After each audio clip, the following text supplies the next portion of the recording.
The Secret Garden. Chapter 1. There is no one left. When Mary Lennox was sent to Misselthwaite Manor to live with her uncle, everybody said she was the most disagreeable-looking child ever seen. It was true, too. She had a little thin face and a little thin body, thin light hair and a sour expression. Her hair was yellow, and her face was yellow because she had been born in India and had always been ill in one way or another. Her father had held a position under the English government and had always been busy and ill himself. And her mother had been a great beauty who cared only to go to parties and amuse herself with gay people. She had not wanted a little girl at all. And when Mary was born she handed her over to the care of an ayah, who was made to understand that if she wished to please the Mem Sahib she must keep the child out of sight as much as possible. So when she was a sickly, fretful, ugly little baby she was kept out of the way. And when she became a sickly, fretful, toddling thing she was kept out of the way also. She never remembered seeing familiarly anything but the dark faces of her ayah and the other native servants, and as they always obeyed her and gave her her own way in everything, because the Mem Sahib would be angry if she was disturbed by her crying.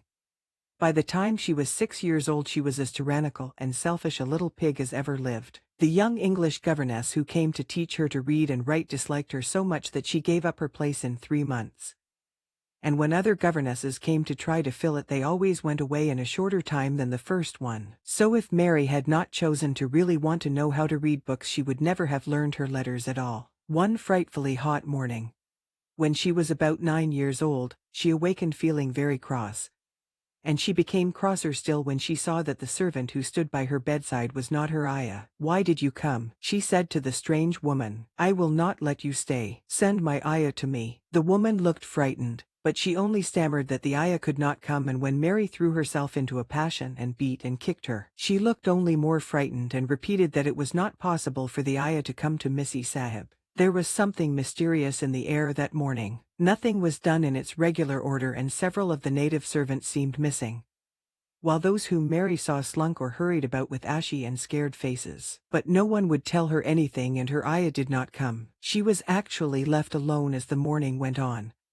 And at last she wandered out into the garden and began to play by herself under a tree near the veranda. She pretended that she was making a flower bed, and she stuck big scarlet hibiscus blossoms into little heaps of earth, all the time growing more and more angry and muttering to herself the things she would say, and the names she would call Seti when she returned. "Pig, pig, daughter of pigs," she said, because to call a native a pig is the worst insult of all. She was grinding her teeth and saying this over and over again when she heard her mother come out on the veranda with someone. She was with a fair young man and they stood talking together in low strange voices. Mary knew the fair young man who looked like a boy. She had heard that he was a very young officer who had just come from England. The child stared at him, but she stared most at her mother. She always did this when she had a chance to see her, because the Mem Sahib, Mary used to call her that oftener than anything else, was such a tall, slim, pretty person and wore such lovely clothes. Her hair was like curly silk and she had a delicate little nose which seemed to be disdaining things. And she had large laughing eyes. All her clothes were thin and floating, and Mary said they were full of lace. They looked fuller of lace than ever this morning. But her eyes were not laughing at all. They were large and scared and lifted imploringly to the fair boy officer's face. "Is it so very bad?" "Oh, is it?" Mary heard her say. "Awfully," the young man answered in a trembling voice. "Awfully, Mrs. Lennox. You ought to have gone to the hills 2 weeks ago." The Mem Sahib wrung her hands. "Oh, I know I ought," she cried. "I only stayed to go to that silly dinner party. What a fool I was." At that very moment such a loud sound of wailing broke out from the servants' quarters that she clutched the young man's arm, and Mary stood shivering from head to foot. The wailing grew wilder and wilder. "What is it? What is it?" Mrs. Lennox gasped. "Someone has died," answered the boy officer. "You did not say it had broken out among your servants." "I did not know." The Mem Sahib cried. "Come with me, come with me," and she turned and ran into the house. After that appalling things happened, and the mysteriousness of the morning was explained to Mary. The cholera had broken out in its most fatal form and people were dying like flies. The ayah had been taken ill in the night, And it was because she had just died that the servants had wailed in the huts. Before the next day 3 other servants were dead and others had run away in terror. There was panic on every side, and dying people in all the bungalows. During the confusion and bewilderment of the second day, Mary hid herself in the nursery and was forgotten by everyone. Nobody thought of her. Nobody wanted her, and strange things happened of which she knew nothing. Mary alternately cried and slept through the hours. She only knew that people were ill and that she heard mysterious and frightening sounds. Once she crept into the dining room and found it empty.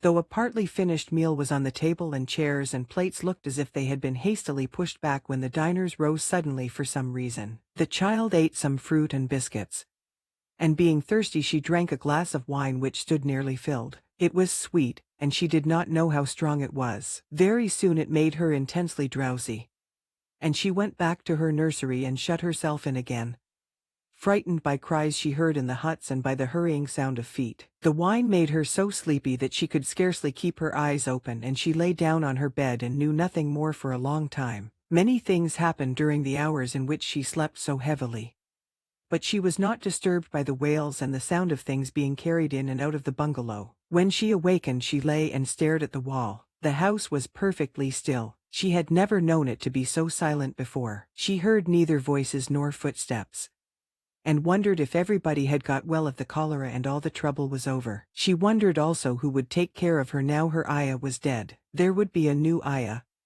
and perhaps she would know some new stories. Mary had been rather tired of the old ones. She did not cry because her nurse had died. She was not an affectionate child and had never cared much for anyone. The noise and hurrying about and wailing over the cholera had frightened her, and she had been angry because no one seemed to remember that she was alive. Every one was too panic-stricken to think of a little girl no one was fond of. When people had the cholera it seemed that they remembered nothing but themselves. But if every one had got well again, surely someone would remember and come to look for her. But no one came, and as she lay waiting the house seemed to grow more and more silent. She heard something rustling on the matting, and when she looked down she saw a little snake gliding along and watching her with eyes like jewels. She was not frightened, because he was a harmless little thing who would not hurt her, and he seemed in a hurry to get out of the room. He slipped under the door as she watched him. "How queer and quiet it is," she said. "It sounds as if there was no one in the bungalow but me and the snake." Almost the next minute she heard footsteps in the compound,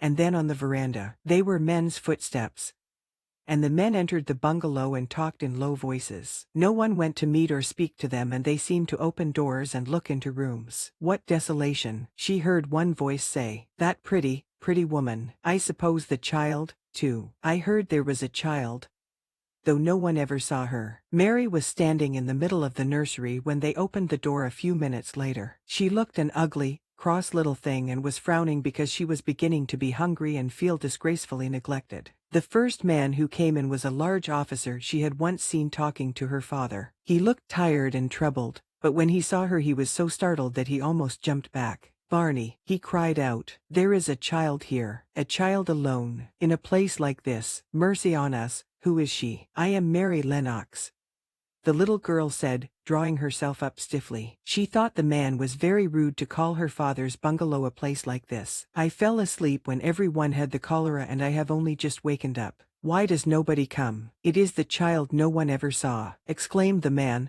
turning to his companions. "She has actually been forgotten." "Why was I forgotten?" Mary said, stamping her foot. "Why does nobody come?" The young man, whose name was Barney, looked at her very sadly. Mary even thought she saw him wink his eyes as if to wink tears away. "Poor little kid," he said. "There is nobody left to come." It was in that strange and sudden way that Mary found out that she had neither father nor mother left, that they had died and been carried away in the night, and that the few native servants who had not died also had left the house as quickly as they could get out of it, none of them even remembering that there was a Missy Sahib. That was why the place was so quiet. It was true that there was no one in the bungalow but herself and the little rustling snake. Thank you. Subscribe and comment for next chapter.